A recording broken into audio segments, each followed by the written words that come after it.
Hey cakers, bakers, and chocolate makers. Today we're going to talk about modeling chocolate. What is modeling chocolate? Modeling chocolate is awesome when you're trying to cover a 3D cake. When you try and cover it in fondant, if you're trying to do that all in one piece, maybe you can do it. But with modeling chocolate, typically it would be like a funky 3D shape, maybe a sphere, something like that, where you need to be able to do it in sections and buff out the seams. Especially if you have hot hands like me. I have really hot hands, so it's really easy for someone like me to buff out those seams just with the warmth of my hand. There are 3 different types of modeling chocolate that you can make. Now, the first type is actually called modeling clay. Modeling clay is when you use compound coating. Compound coating is not real chocolate. It is typically a vanilla flavored candy. Okay, the next type is white chocolate. I really like white chocolate because I feel like it's better to work with when you're doing, maybe facial features or something crazy like that. That's if you don't mind working with something that starts with a yellow tint. The third type is going to be regular chocolate. Regular chocolate, because it's darker, you do have to add more corn syrup, but we'll talk about that. That's if you're going to be doing like maybe a tree cake, you want to make tree bark out of modeling chocolate or whatever you want to do with it, but that's knowing that you're going to start with like a dark brown color. Okay, let's get to work. To start with, we're going to take a baking sheet, and the baking sheet we're going to completely cover in plastic wrap. This is a nice light corn syrup. It's completely clear. I have this in a separate container that is microwavable.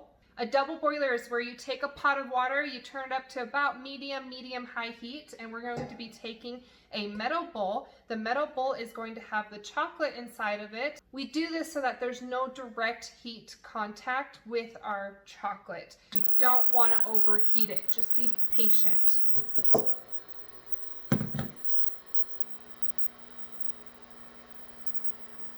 When working with compound coating or white chocolate, it is a 4-to-1 ratio. I'm not here to teach you math. If you don't know what that means, figure it out.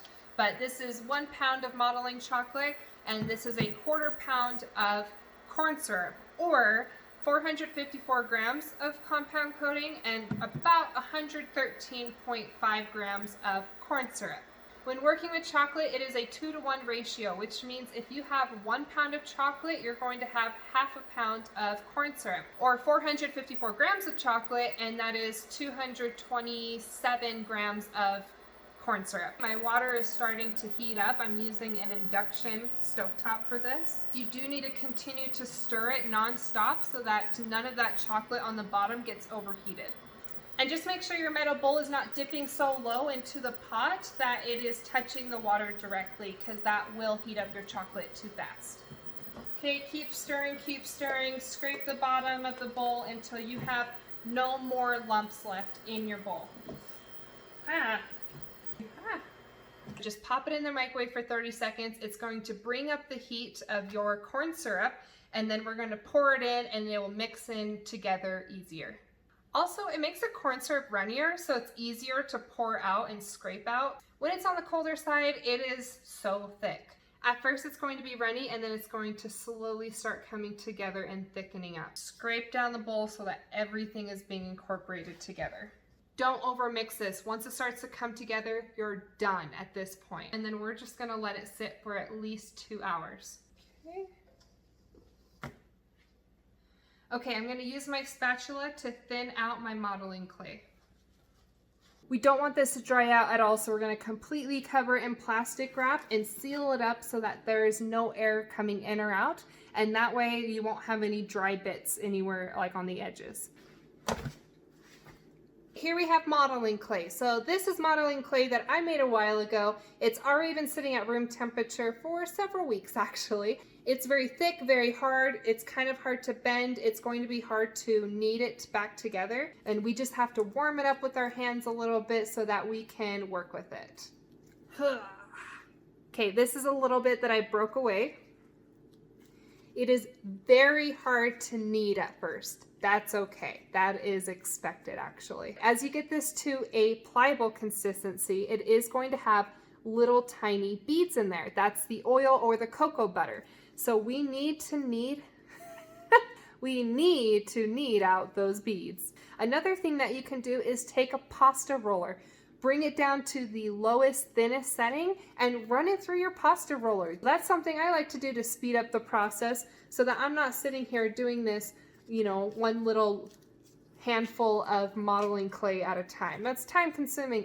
Ain't nobody got time for that. I've been sitting here kneading this for a couple minutes. Now, do you see all those oils on my hand? That is because I've overheated this, I've overworked it, and the oils are starting to separate from my modeling chocolate. We don't want that. So when it gets to this point, stop working with it. Just leave it alone. You are overheating it. But if you just let this sit for a while, or maybe pop it in the fridge if you need to speed up the process, it will come back together and you'll be just fine. And then you can knead it back in. But yeah, I'm getting oils all over my hands from overworking it. Fondant needs to dry out. Modeling chocolate just needs to be cold so that the chocolate solidifies. So I really love this to hold its shape. No drying time at all. And if you're a procrastinator like me, that helps to speed up the process. You get stuff done faster. Do you see the difference here? This is if you're going to be using white chocolate, and this is if you're going to be using super white compound coating. So compound coating is really awesome to work with because you can start off with a super white color. So that way you can just take a regular gel color and add it to this and get the color that you want. So I'm going to knead this in.